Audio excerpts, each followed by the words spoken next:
ലഖദ് ഖലഖനൽ ഇൻസാന ഫീ കബദ്, മനുഷ്യനെ നാം സൃഷ്ടിച്ചിരിക്കുന്നത് കബദിലാണ്. കബദ് എന്ന് പറഞ്ഞാൽ പ്രയാസം, വളരെ പ്രയാസകരമായ അവസ്ഥയിലാണ് മനുഷ്യനെ സൃഷ്ടിച്ചിരിക്കുന്നത്. അഥവാ മനുഷ്യൻ്റെ ജീവിതത്തിൽ അള്ളാഹു സുബ്ഹാനഹു വ തആല തുടക്കം മുതൽ അവസാനം വരെ ധാരാളം പ്രയാസങ്ങൾ നിശ്ചയിച്ചിട്ടുണ്ട്, ക്ലേശകരമായ കാര്യങ്ങൾ നിശ്ചയിച്ചിട്ടുണ്ട്.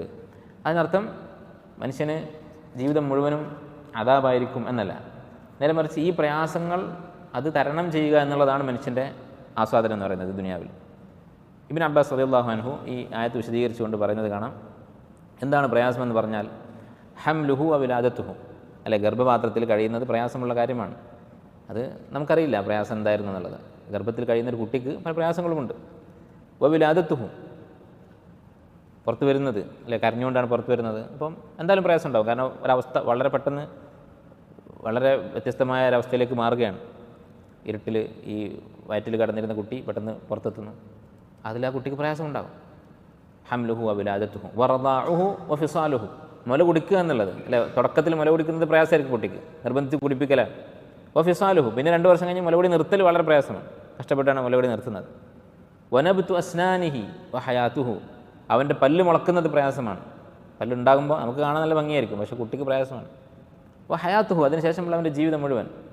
വ മആഷുഹു വ മമാതുഹു, അവൻ്റെ ജീവിതവും മരണവും ഇതെല്ലാം ഫി മശക്ക, പ്രയാസത്തിലാണ്. ഇമാം ഖുർത്തുബി റഹിമഹുല്ലാ ഇത് വിശദീകരിച്ച് കുറച്ചധികം വിശദീകരിച്ചിട്ടുണ്ട്. ഓരോ ഘട്ടത്തെക്കുറിച്ച് പറയുന്നുണ്ട്, അല്ലെ, പ്രസവിക്കുന്ന സമയത്തുള്ള പ്രയാസം, പിന്നെ പല്ല് മുളക്കുന്നത്, സുന്നത്ത് കഴിക്കുന്നത്, അത് കഴിഞ്ഞിട്ട് പിന്നെ പഠിക്കുന്നത്, ഉസ്താദിനെ പേടി, അതുപോലെ മാതാപിതാക്കളുടെ അടിയും ശിക്ഷണവും അത് വിഷമമായിരിക്കും. അത് കഴിഞ്ഞാൽ പിന്നെ സമ്പാദിക്കണം, വിവാഹം കഴിക്കണം, വീടുണ്ടാക്കണം, ഇങ്ങനെ മരണം വരെ, അവസാനം മരണവേദന, അത് കഴിഞ്ഞ് ഖബറിലെ ശിക്ഷ, പരീക്ഷണങ്ങൾ, ഇതെല്ലാം മനുഷ്യൻ അനുഭവിക്കാനുള്ളതാണ്. അപ്പോൾ അല്ലാഹു തആല ഇങ്ങനെയാണ് മനുഷ്യനെ സൃഷ്ടിച്ചിരിക്കുന്നത്. ഇത് മനസ്സിലാക്കുന്നത് കൊണ്ട് ഒരു ഗുണമുണ്ട്. അതെന്താണ്? നമ്മൾ തയ്യാറായിരിക്കും, അല്ല, ജീവിതത്തിൽ പ്രയാസങ്ങളെന്ന് പറയുന്നത് അത് മനുഷ്യൻ്റെ പ്രകൃതത്തിൻ്റെ, അവൻ്റെ ജീവിതത്തിൻ്റെ ഭാഗമാണ്. അത് നേരത്തെ പ്രതീക്ഷിച്ചാൽ എന്തുണ്ടാവും? എളുപ്പമുണ്ടാവും ഈ പ്രയാസങ്ങൾ നേരിടാൻ. ഇമാം ഇബ്നു തൈമിയ്യ റഹിമഹുല്ലാ പറഞ്ഞതുപോലെ മനുഷ്യ ജീവിതത്തിലെ പ്രയാസങ്ങളെന്ന് പറയുന്നത് കാറ്റും മഴയും രാവും പകലും ഒക്കെ ഉണ്ടാകുന്നത് പോലെയാണ്, അല്ല, രാത്രിയായാൽ നേരം വെളുക്കും, പിന്നെ ഈ രാത്രിയാവും. അതുപോലെ വർഷത്തിൽ ഓരോരോ മാസങ്ങൾ കഴിയുമ്പോൾ കാലാവസ്ഥ മാറിക്കൊണ്ടിരിക്കും. അതുപോലെയാണ് ജീവിതത്തിലുള്ള പ്രയാസങ്ങളും പ്രതിസന്ധികളും എന്ന് പറയുന്നത്. അപ്പോൾ ഇത് മനസ്സിലാക്കി കഴിഞ്ഞാൽ എന്താണ് സംഭവിക്കുക? മഴക്കാലം വരാനുണ്ട്, അപ്പോൾ നേരത്തെ കുട വാങ്ങി വെക്കും, അതിനനുസരിച്ച് ഒരുങ്ങി നിൽക്കും, അത്രയേ ഉള്ളൂ. അത് മഴ വന്നു എന്ന് പറഞ്ഞ് ഇരുന്ന് ആരും കരയാറില്ല.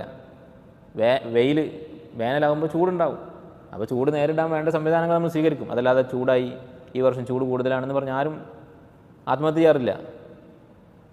അപ്പോൾ ഇങ്ങനെ തയ്യാറായിരിക്കുക, ജീവിതത്തിൽ പ്രയാസങ്ങൾ അനുഭവിക്കാൻ തയ്യാറായിരിക്കുക.